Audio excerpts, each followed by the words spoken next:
Pages of the past.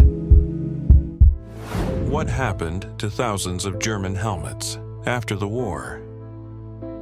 Have you ever wondered what happened to all those German helmets during and after the war? Imagine this. Trophy brigades collected 448,000 tons of helmets, valued at around 1.5 billion. Most helmets, of course, lay buried with their owners. But what about the rest? The familiar German helmet we often see in museums first appeared back in 1916. By the start of World War II, it had undergone several modifications, including changes to its composition. Initially made with alloying elements like molybdenum and manganese, its production was simplified, and it was mass-produced by the millions. Each helmet weighed 1.3 kilograms and was made of high-carbon steel, which made it ideal not only for military use but also for recycling. After the war, and following Germany's division into two countries, the USSR initiated denazification. German soldiers were demobilized, disarmed, and stripped of their uniforms. This decisive step was necessary because an army that caused so much devastation could not be allowed to exist. However, things took a surprising turn when Western occupation forces began forming new armed forces in West Germany. In response, the Soviet Union decided to re-establish some military structures in East Germany, leading to the creation of the National People's Army, NVA, in 1955. Ironically, these soldiers were equipped with the same Wehrmacht helmets defeated by the Soviet forces in 1945. Once a symbol of aggression, these helmets now served newly formed military units.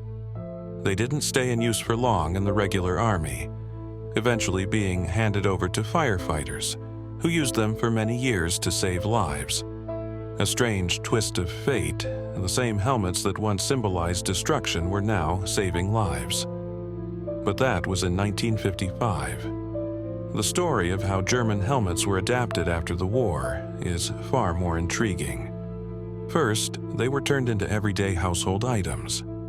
The most popular transformations were colanders, pots, bowls, and even chamber pots used in kindergartens and hospitals. These were not crude handmade items, but were produced on professional stamping equipment. In rural areas, especially on former battlefields and vast fields, local residents collected German helmets and repurposed them creatively. One popular use was scoops for cesspools, while others used them as water containers, livestock feeders, or even makeshift baskets. What if you found a helmet but had no use for it? In cities, special collection points were set up where people could turn in helmets and other remnants of German equipment. These were then sent for recycling, with individuals receiving 3 to 5 rubles per helmet, depending on its condition, a decent amount at the time. Many believe that most helmets ended up in museums, theaters, or film studios. In reality, this accounted for less than 10% of the collected helmets. The majority were melted down. However, many helmets displayed in museums today were found by search teams years after the war. Interestingly, some countries continued using the Stahlhelm for military purposes even after the war. In some smaller European countries that saw little action during World War II, the German helmet remains officially listed as part of their military gear to this day, though it's mainly used for ceremonial parades.